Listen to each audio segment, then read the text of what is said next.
Bismillahirrahmanirrahim. Assalamualaikum warahmatullahi wabarakatuh.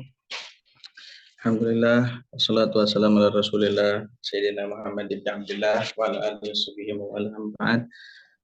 Alhamdulillah, kita berkumpul via Zoom, melanjutkan pelajaran kita di pelajaran evaluasi pembelajaran bahasa Arab. Kami dari kelompok 6 akan membahas tema tentang komponen penyusunan tes bahasa Arab. Selanjutnya, ya ini ada bertiga anggota kita. Yang pertama ada Abdurrahman, ada Ahmad Hujaini, dan juga Hanina Alifatun Najah. Selanjutnya, pembahasan ada 3 daripada komponen penyusunan tes bahasa Arab. Yang pertama ada prinsip-prinsip penyusunan komponen tes hasil belajar. Terus ada juga tahapan penyusunan tes bahasa Arab. Dan yang terakhir, yakni pembuatan butir soal tes bahasa Arab, yang mana akan dijelaskan masing-masing daripada subjudul yang di atas. Yang pertama, subjudulnya ada prinsip-prinsip daripada penyusunan tes bahasa Arab yang akan dijelaskan oleh rekan saya. Silahkan.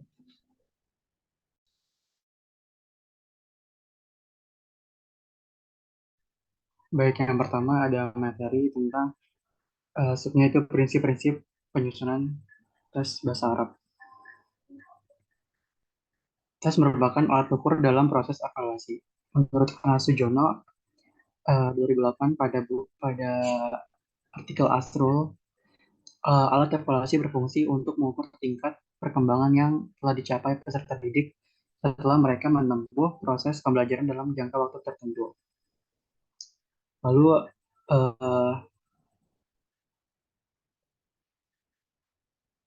ada beberapa prinsip dasar yang perlu dicermati dalam menyusun tes hasil belajar, agar tes tersebut dapat mengukur tujuan dari mata pelajaran yang telah diajarkan, atau mengukur kemampuan dan keterampilan peserta didik yang diharapkan setelah mereka menyelesaikan satu unit pengajaran tertentu.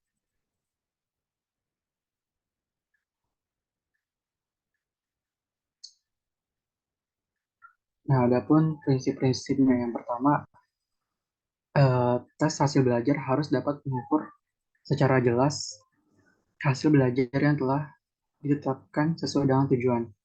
Nah, kejelasan itu mengenai pengukuran hasil belajar yang dikehendaki atau memudahkan bagi guru dalam menyusun butir-butir soal tes hasil belajar. Lalu yang kedua, butir-butir soal tes hasil belajar harus merupakan sampel yang representatif dari populasi, bahkan dari populasi bahan pelajaran yang telah diajarkan, sehingga dapat dianggap mewakili seluruh performance yang telah diperoleh selama peserta didik mengikuti suatu unit pengajaran. Dan ketiga, bentuk soal yang dikeluarkan dalam tes hasil belajar harus dibuat bervariasi, sehingga betul-betul cocok untuk mengukur hasil belajar yang diinginkan sesuai dengan tujuan itu sendiri. Untuk mengukur hasil belajar yang berupa keterampilan, misalnya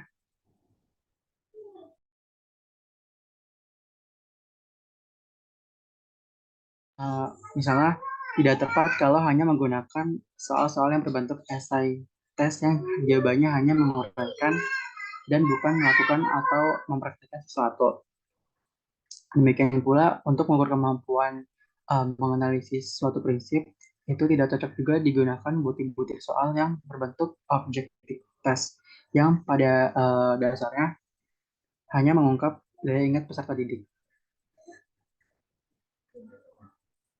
Lalu yang keempat, tes hasil belajar harus didesain sesuai dengan kegunaannya untuk memperoleh hasil yang diinginkan. Lalu yang kelima, tes hasil belajar juga harus memiliki reliabilitas yang dapat diandalkan. Artinya, setelah tes hasil belajar itu dilaksanakan berkali-kali terhadap subjek yang sama, hasilnya itu selalu sama. atau relatif sama. Dengan demikian, tes hasil belajar itu hendaknya memiliki keajigan atau kemantapan hasil pengukuran yang tidak diragukan lagi. Yang terakhir, yang keenam, yaitu tes hasil belajar di samping tes hasil belajar di samping harus dapat dijadikan alat pengukur keberhasilan belajar siswa, juga harus dapat dijadikan alat untuk mencari informasi yang berguna untuk memperbaiki cara belajar siswa dan cara mengajar guru itu sendiri. Lalu materi selanjutnya akan dibawakan oleh rekan saya. Selanjutnya, ya ini tahapan penyusunan tes bahasa Arab. Tahapan penyusunan tes bahasa Arab ini meliputi yang pertama ada tahapan persiapan. Tahapan persiapan ini perlu melakukan kajian terhadap kurikulum bahasa Arab dan buku pedoman pelaksanaan kurikulum untuk mata pelajaran bahasa Arab. Menentukan kompetensi dasar, indikator hasil, topik pembahasan, penilaian, dan alokasi waktu yang tersedia. Terus setelah ada persiapan, yang kedua, tahap pemulihan materi dalam tes. Ini menentukan komponen dan keterampilan berbahasa yang akan diteskan, seperti tes kosakata, struktur, membaca, menulis, atau tes berbicara. Menentukan pokok bahasan yang akan diteskan secara representatif, tidak bias, dan tidak atas dasar subjektivitas penyusunan tes. Selanjutnya,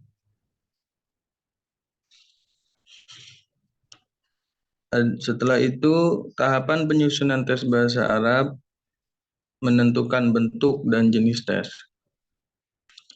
Tes komponen bahasa dan kemampuan berbahasa dapat disusun dalam bentuk subjektif atau objektif dengan variasi atau jenis yang sesuai.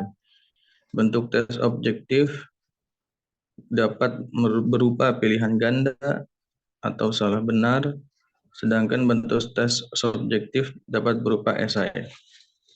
Setelah itu menentukan jumlah butir tes. Memperhatikan alokasi waktu yang tersedia untuk menyelenggarakan tes. Tidak ada batasan pasti dalam menentukan jumlah butir tes. Namun perlu mempertimbangkan proporsi jumlah item untuk masing-masing jenis tes dan subkemampuan. Setelah itu tahapan penyusunan tes bahasa Arab, yakni sebelum dites dibuatkan kisi-kisi. Menyusun kisi-kisi sebagai panduan untuk penyusunan butir soal. Setelah ada kisi-kisi, bikin kisi-kisi. Setelah itu penyusunan tes atau butir soal. Menyusun butir soal sesuai dengan kisi-kisi yang telah dibuat. Setelah itu diuji coba, melakukan uji coba terhadap tes yang telah disusun untuk memastikan validitas dan reliabilitasnya. Setelah itu yang terakhir, setelah diuji coba, analisis hasil uji coba. Udah diuji coba, setelah itu melakukan analisis tingkat kesulitan, daya bedah, dan reliabilitas tes. Selanjutnya pembahasan tentang pembuatan butir soal tes bahasa Arab yang akan dijelaskan oleh rekan saya. Silakan. Yaitu pembuatan atau penulisan butir-butir soal dalam tes bahasa Arab dilakukan setelah menyusun spesifikasi tes yang terdiri dari menentukan tujuan tes, penyusunan kisi-kisi, menentukan bentuk soal, dan menentukan panjang tes dari Dr. Haji Abdul Munib 2017. Yang pertama, menentukan tujuan tes. Ditinjau dari tujuannya, ada 4 jenis tes yang banyak digunakan dalam lembaga pendidikan, yaitu tes penempatan, tes diagnostik, tes formatif, dan tes sumatif. Azwar 1998. Pengujian berbasis kemampuan atau kompetensi pada umumnya menggunakan tes diagnostik, formatif, dan sumatif. Kemudian menyusun kisi-kisi. Kisi-kisi adalah deskripsi mengenai ruang lingkup, materi, dan aspek kompetensi yang akan diujikan yang umumnya dituangkan dalam sebuah matrik.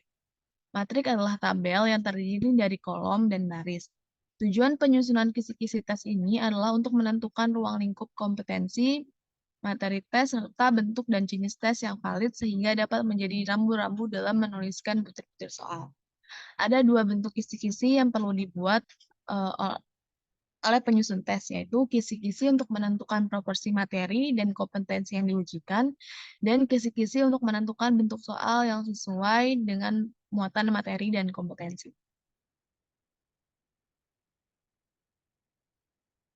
Tiga, menentukan bentuk soal. Pemilihan bentuk tes yang tepat ditentukan oleh tujuan tes, jumlah peserta tes, waktu yang tersedia, cakupan materi tes, dan karakteristik mata pelajaran yang diujikan.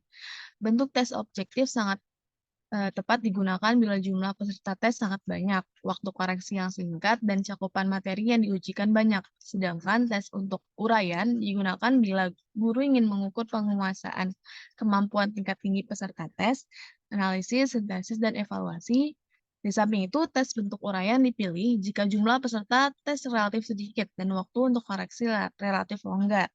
Dalam prakteknya, bisa saja sebuah tes menggunakan perpaduan antara tes objektif dan esai. 4. Menentukan panjang tes atau jumlah soal. Panjang tes dimaksudkan adalah jumlah soal yang akan diujikan dalam suatu ujian. Penentuan panjang tes atau jumlah soal ini didasarkan pada ruang lingkup materi yang diujikan, waktu yang disediakan, dan kelelahan peserta tes. Jumlah soal yang diperlukan tiap jenis tes untuk suatu satuan waktu tertentu harus diperhitungkan dengan tepat. Hal ini menjaga agar waktu yang disediakan tidak kurang atau berlebih. Bagi guru yang berpengalaman dapat menentukan jumlah soal dengan tepat. Dan kemudian setelah langkah-langkah penyusunan spesifikasi tes yang tadi telah rampung, guru mulai dapat membuat dan menulis soal sesuai dengan kisi-kisi yang telah disusun dengan jumlah dan bentuk soal yang sesuai dengan yang telah diperhitungkan dan menyokong dalam mencapai tujuan pengadaan tes tersebut. Oke, selanjutnya dikembalikan kepada moderator. Ya, terima kasih kepada pemateri dan juga para pendengar. Itulah daripada pembahasan kami tentang tema komponen penyusunan tes bahasa Arab. Mungkin dari teman-teman boleh bertanya kalau ada yang masih kurang dimengerti. Dipersilahkan.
Ini sudah selesai presentasinya ya? Sudah Ustazah. Ya, cepat sekali ya. Alhamdulillah. Ya, baik, ada pertanyaan, silakan. Belum ada? Belum Ustazah. Oke, baik. Terima kasih kelompok pemateri ya. Tadi ada Abdurrahman, Ahmad Hujaini, dan Hanina ya. Ya, baik. Sebenarnya pembahasan hari ini tuh penting sekali ya. Saya mengharapkan banyak diskusi dari teman-teman. Nah, karena ini menjadi eh, istilahnya kesimpulan ya dari beberapa pembahasan yang sebelumnya. Nah, hari ini kita membahas mengenai penyusunan tes bahasa. Nah, tadi sudah disampaikan ya oleh teman-teman semuanya bagaimana langkah-langkah menyusun tes ya. Nah, tes ini kan adalah salah satu bentuk evaluasi ya, Rizka ya. Yang on cam cuma beberapa, yang lainnya mudah-mudahan menyimak ya. Nah, bentuk evaluasi ini kan ada apa nih? Ada tes dan non tes ya. Nah, jadi yang mau kita buat ini yang tes bentuknya. Nah, supaya bisa menyusun tes, yang pertama harus kita buat itu apa? Atau apa yang harus pertama kita ketahui?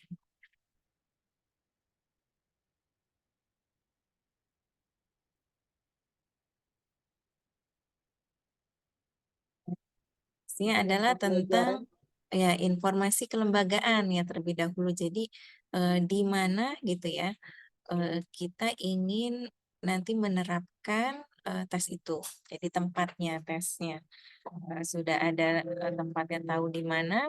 Nah, kemudian mata pelajarannya dalam hal ini tentu mata pelajaran bahasa Arab. Ya, kemudian karakteristik peserta didiknya, kemudian juga tentu jenjangnya ya, kelas berapa gitu ya. Nah, kemudian setelah itu ya ada tadi disampaikan ya garis besar tesnya itu apa. Dan di dalam komponen tesnya itu ada komponen penyusunan tesnya ada apa aja. Nah, pertama kan ada tujuan ya, tujuan pembelajaran. Nah, jadi ada tujuan umum, ada tujuan khusus. Nah, jadi kan dilihat dari kurikulumnya ya atau tujuan dari mata pelajaran itu ya secara umum apa. Misalnya kan mengetahui satu tema tertentu gitu ya, menguasai satu tema tertentu. Dan kemudian tujuan khususnya apa gitu ya. Jadi rincian ya, tentu rincian dari penjabaran tujuan umum tersebut. Ya, jadi kalau kemarin misalnya temanya adalah film madrasah gitu, nah, maka tujuan khususnya apa? Nah, kan berarti dilihat dari tadi yang kemarin kita bahas tuh di sasaran tesnya ya. Apakah di keterampilan berbahasanya atau di komponen bahasa, apa misalnya dari segi menyimak, berbicara, membaca dan menulis, uslub dan lain sebagainya. Jadi harus itu yang harus dirumuskan terlebih dahulu gitu ya. Ini mau membuat tes dengan sasaran apa gitu ya, di mata pelajaran apa dan juga di tingkat sekolah yang mana. Nah, ketika kita sudah mengetahui gitu, misalnya kita mau membuat tes di tingkat SMP atau MTS gitu ya, tujuh kelas berapa? Kelas 7 gitu misalnya atau 1 SMP ya. Materinya apa? Mungkin materinya ta'aruf ya. Sasarannya apa? Misalnya mufrodat ya. Nah, sudah jelas kan berarti udah tahu apa yang mau kita buat dalam tesnya itu. Nah, maka yang selanjutnya adalah tadi disampaikan yang harus disusun adalah atau menentukan jenis tesnya ya. Nah, kan makanya kemarin kita sudah bahas jenis tes yang banyak sekali ya dari segi pendekatan dan juga dari segi penskorannya dan dari segi sasaran. Nah, dari untuk segi sasaran kita sudah ketahui tadi mufrodat. Nah, maka ya kan apakah mau bentuk tes yang apa namanya tuh objektif atau subjektif gitu kan dari segi penskoran. Nah, tapi biasanya kalau kosakata banyak yang objektif, banyak pilihan ganda kah kalau objektif ataukah menjodohkan gitu kan ya misalnya. Nah, kalau pilihan ganda, sudah tahu mau bikin pilihan ganda, mau yang menjodohkan atau mencocokkan gitu ya.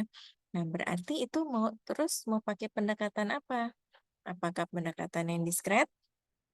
Apakah yang integratif, pragmatik, atau mungkin yang paling tinggi komunikatif? Nah, itu. Cuma mungkin kalau komunikatif di tingkat kosakata itu masih terlalu eh, sulit, bukan terlalu nggak connect ya, nggak nyambung, karena komunikatif kan berarti udah keseluruhan kemampuan berbahasa ya. Kalau kosakata biasanya sampai di tahap integratif gitu ya. Nah, berarti sudah, saya mau tahu berarti jenis tesnya adalah tes pilihan ganda dengan pendekatan integratif gitu, sasarannya kosakata. Nah, maka kita buat gitu kan, kita sudah menentukan jenis tesnya. Nah, maka tentu kemudian tadi ada bahan materinya gitu ya, sudah sampai materi yang mana yang mau dibahas gitu ya. Kemudian jumlah butir tesnya, ada berapa nomor, misalnya pilihan ganda 10, mencocokkan atau menghubungkan itu ada 5 gitu ya. Terus menjawab singkat juga 5 dan seterusnya.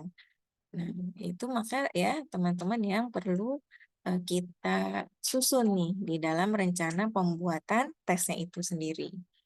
Nah, kemudian apakah sudah selesai? Belum ya, belum selesai karena itu kan baru berarti rencana pembuatannya gitu ya. Nah, untuk selanjutnya kita gimana menyusunnya gitu. Jadi rencana penyusunan perangkat tesnya. Nah, kalau perangkat tesnya itu berarti dimulai dari kita membuat apa? Kisi-kisi ya. Jadi dibuat kisi-kisinya gitu ya. Nah, kisi-kisi itu apa sih? Kaisar Galang.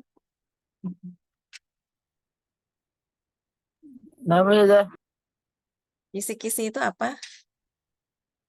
kisi-kisi itu kayak apa sih namanya? Supoin gitu nggak sih saja yang bakal diajarin yang gitu.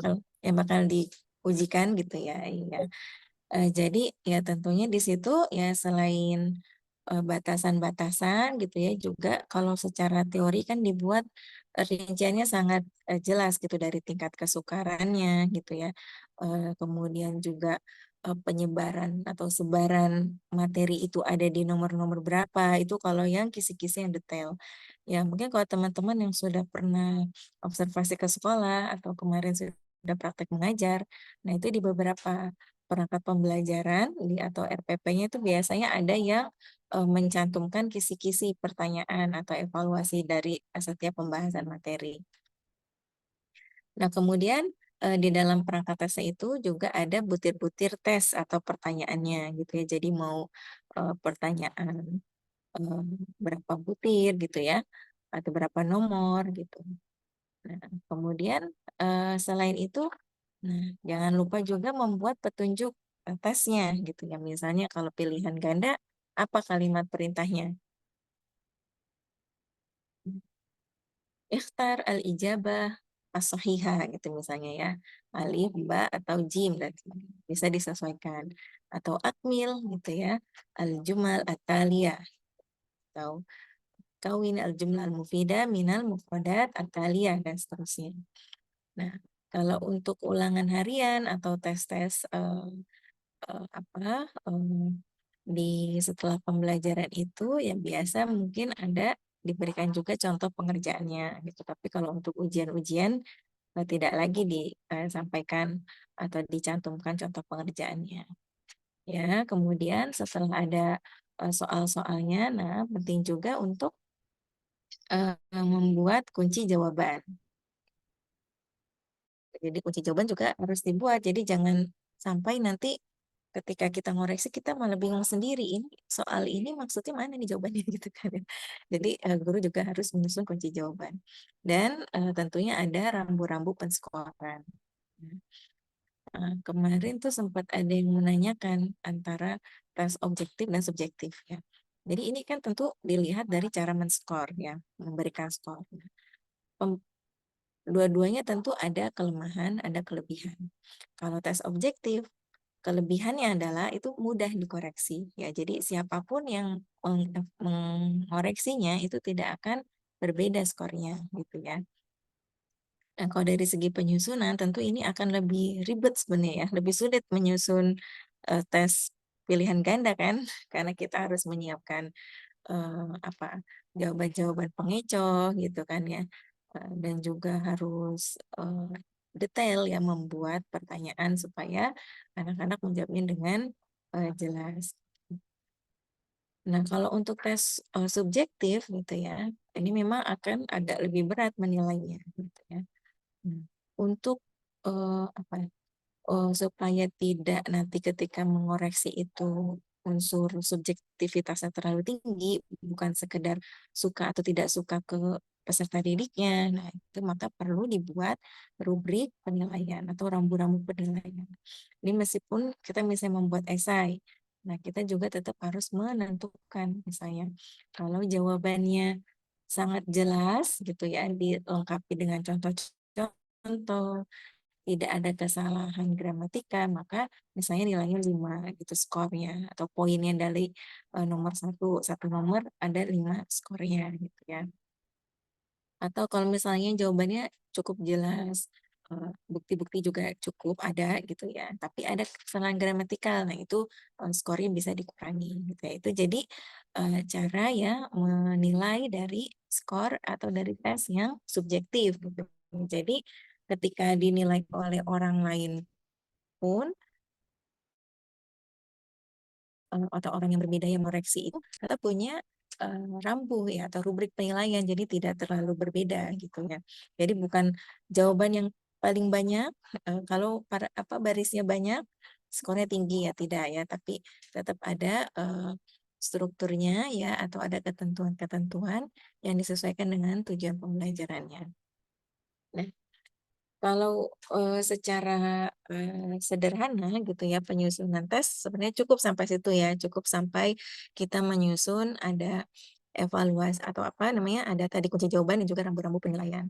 Nah, tapi untuk secara umum yang lebih mungkin keperluan penelitian atau mungkin apa namanya ya, nanti ada validasi gitu ya.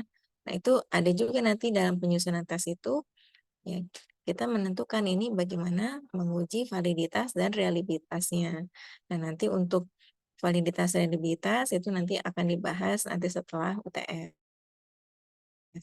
Nah, kemudian juga bagaimana cara eh, kita mengumpulkan umpan balik dari tes itu sendiri gitu. Kemudian ada juga revisi tesnya gitu ya, atau sampai terakhir di final tesnya. Nah, tentu ini teman-teman nanti ketika prakteknya di dalam eh, sekolah ataupun lembaga lain tempat kita mengajar, ini tentu akan berbeda prosedur penyusunan tes gitu ya. Jadi ada yang eh, guru yang menyusun tes itu tetap misalnya harus mendapatkan validasi mungkin dari bidang kurikulum atau kepala sekolah ataupun mungkin tim dari rumpun bidang ilmu yang sejenis gitu ya. Makanya tadi perlu ada validasi, ada revisi gitu ya sampai bentuk perangkat tes yang lengkap. Nah, tapi kalau misalnya diberikan keleluasaan setiap guru untuk menyusun tes, ya itu cukup sampai tadi yang kita menyusun apa namanya kunci jawabannya sudah sampai ada kisi-kisi gitu ya, sudah jelas bentuknya atau jenis tesnya seperti itu. Nah, kemudian nah nanti tadi sudah ya bentuk-bentuk jenis tes subjektif ya, objektif juga sudah jelas ya. Oke, sampai sini ada yang mau ditanyakan, silakan.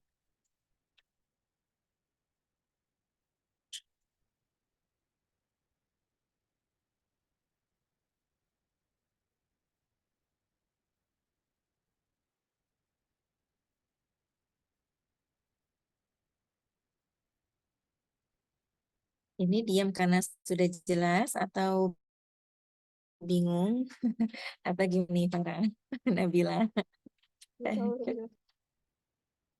Udah jelas ya. Jadi eh, dengan apa kita telah membahas materi ini ya teman-teman sudah paham gitu ya untuk apa ada evaluasi pembelajaran ya, fungsinya apa ya, kemudian juga bagaimana cara menyusun tes pembelajaran. Nah, sebenarnya kan ada lagi kan yang non-tes itu ya. Non-tes itu apa? Yang seperti angket ya, portofolio ataupun observasi itu non-tes gitu ya. Tapi itu bisa juga sebagai bentuk alat ukur gitu ya, sebagai bentuk evaluasi pembelajaran. Nah, tapi yang kita bahas sekarang ini pada mata kuliah ini fokus kepada bentuk evaluasi yang tes gitu ya. Karena nanti tentu teman-teman ketika di sekolah pasti akan diminta gitu ya, selain menyusun materi ajar, medianya, ada juga bentuk evaluasinya. Jadi sudah tahu ya, jadi jangan bingung lagi. Minimal minimal teman-teman tahu apa materinya, kemudian sasaran tesnya apa, kemudian bentuk mau diskornya seperti apa gitu kan. Dan juga tentu pendekatan yang akan digunakan di dalam penyusunan tes itu. Nah, nanti setelah UTS, ya teman-teman nanti akan membahas lagi lebih teknis lagi, misalnya tentang tadi ya mengukur atau menghitung validitas dan reliabilitas suatu tes. Kemudian bagaimana menginterpretasi hasil tes. Jadi mengukur mana rata-ratanya gitu ya, mana skor yang paling rendah, mana skor yang tingkat kesulitannya tinggi dan seterusnya. Nah, kemudian juga nanti teman-teman akan membuat tes gitu ya dengan berbasis permainan. Ya, kalau teman-teman sudah paham pastinya ya ada quizzes, ya ada Kahoot, ada Wordwall, kemudian tadi ada lagi tuh yang habis praktek mengajar ya, EducaPlay, itu banyak sekali aplikasi untuk tes yang bisa digunakan. Kemudian juga ada aplikasi tes yang berbasis formulir, berbasis media pembelajaran. Nanti juga ada aplikasi yang Save Exam Browser dan lain sebagainya ya. Nanti akan lebih detail lagi insya Allah dibahas bersama Ustadz Ikhwan. Ya. Nah, maka sebelum beranjak ke hal-hal teknis tersebut di dalam membuat tes ya, mudah-mudahan materi yang teoritisnya ini atau konsepnya teman-teman sudah paham ya. Oke. Baik. Insya Allah nanti pekan depan kita akan UTS ya, sesuai jadwal di kalender akademik. Nanti untuk teknis ujian tengah semesternya akan diinfokan lewat PJ insya Allah. Kalau tidak ada, kita cukupkan berarti ya Nabila dan teman-teman ya. Ya daripada diem-dieman di sini di Zoom. Ya Putri ya. Oke, baik. Kalau tidak ada kita cukupkan. Saya mengucapkan terima kasih ya untuk semua kelompok pemateri yang sudah melakukan presentasi dengan sangat baik. Nanti mungkin saya akan kirim ya, ada makalah dari kelompok kelas yang sebelah karena lumayan lengkap. Jadi untuk tambahan bacaan teman-teman. Begitupun untuk materi yang sebelumnya kelas kalian lebih lengkap. Nah, saya share ke kelas yang satunya gitu. Jadi saling melengkapi untuk pembahasannya. Kayak saya secara pribadi mohon maaf ya jika selama saya membersamai ya atau selama saya hadir di dalam Zoom ini ada kesalahan atau kekurangan dari saya, mohon diikhlaskan ya. Mudah-mudahan ujiannya sehat semua, sukses insya Allah. Wah, Haikal Fatih baru nyala tuh. Ciri khas background-nya ya. Apa itu QB apa-apa. Oke, syukron sekali lagi Abdurrahman, Ahmad Hujaini dan Hanina yang sudah presentasi pada hari ini dan juga teman-teman semuanya. Kita tutup ya, ditutup oleh moderator, silakan. Iya, sekian teman-teman semuanya. Terima kasih banyak. Ustazah juga terima kasih banyak. Semoga sehat semuanya. Sekian dari kami. Assalamualaikum warahmatullahi wabarakatuh. Waalaikumsalam warahmatullahi wabarakatuh. Ustazah. Ya, syukron semuanya. Ustazah.